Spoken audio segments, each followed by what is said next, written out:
Welcome to the driveway. Today we're going to try to make a bamboo fire saw. I got a piece of bamboo. It's hard to find it this big in North Georgia, but up near Batesville there's a few stands that grow up to that size. And later I'll make a mouse trap or small animal trap out of a piece like that, but today we're doing this fire drill. It's a little windy. So what I've done is I've taken a couple of sections of this, cut it off, and I've split it. So here you have your split piece. And then I've sharpened the edge. You can see where I've used it already. But I've sharpened the edge of one side of this. You don't have to do both. I've just taken a little bit off so it would have a point.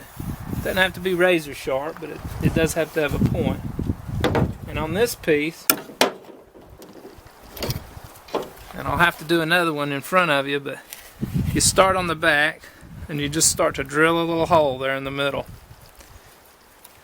And then when you've drilled through, you'll feel it coming through. You don't want to go all the way. You just want to get to where you can feel it with your finger trying to push through, and you'll cut a bit of a slit there. And that's what this sharp edge travels down for your friction. So let me go ahead and do that because that one's gotten a little too big. And you want not only there to be a hole, but there to be a little cup on this side. That's what's going to catch your ember.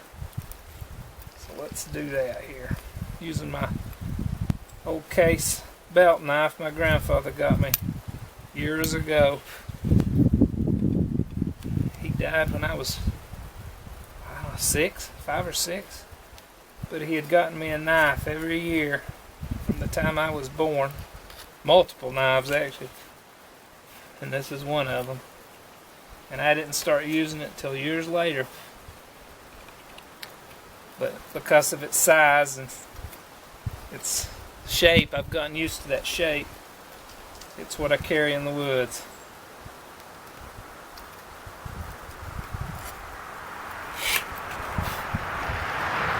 So we're just forming out.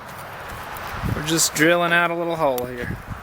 Trying to have a little cup with it there. I need to sharpen my knife, don't I? I do need to rebuild the tip on it.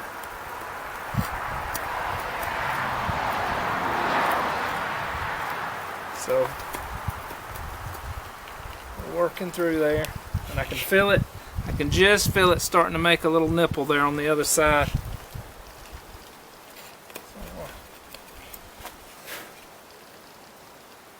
Can't quite need it. There we go. I don't know if you can see that, but the tip is just starting to come through. So now what we want to do is make just a little groove. A little groove for that to slide through, for that sharp edge to slide through. That's all we're doing here. The friction will enlarge your hole, so you don't need to make it very big on this side.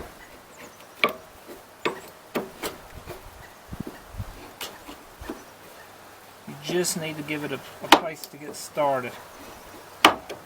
So here we can see where we did it previous, and here's the new one. You can barely see the little hole there.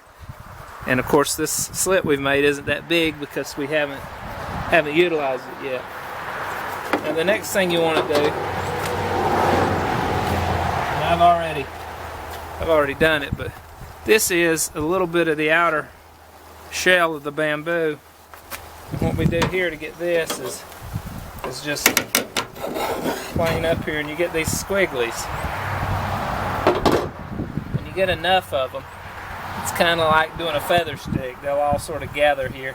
You just break them off and roll them. Break it up a little bit like you do a wad of pine needles before you start making fire. And this part, you're going to separate into two pieces.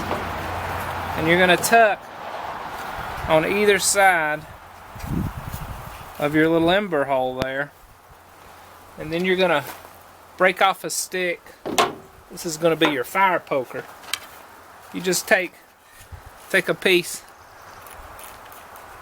just shave it off. See how we've just cut off a little piece there? I did sharpen the end a little bit, because what we're going to do with that, your ember's going to build into that little cup that we formed when we were drilling the hole out.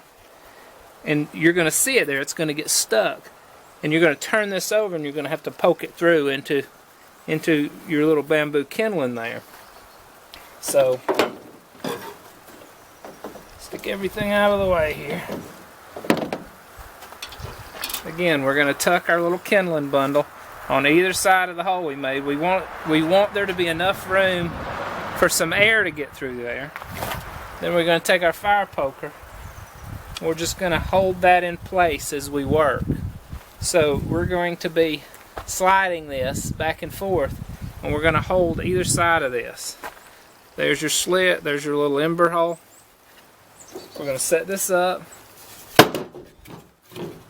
I don't want that jagged edge into my gut. We're going to set this up like this, so we can do it while we're standing. Then we're going to place this notch onto this sharp edge. And like every other friction fire technique, it takes a lot out of you. Except for the magnifying glass. That's not friction fire, but that one's pretty. You got to know what you're doing, but once you do, it's not very labor intensive. So we're going to start to warm up the fireboard, just like we do with the boat.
Ember. You got an ember if you can keep it. Kind of like a republic, right? And you want to turn this over. Poke your ember through. Okay. You still got your ember. I got my trusty sycamore leaf. I'm going to try to blow it in the fire here.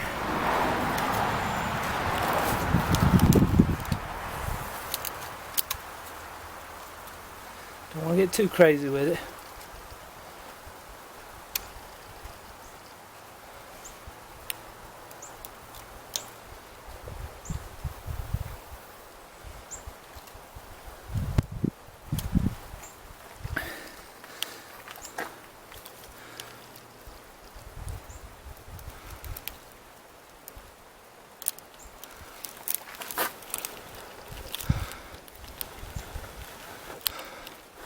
Hope you can see that red ember.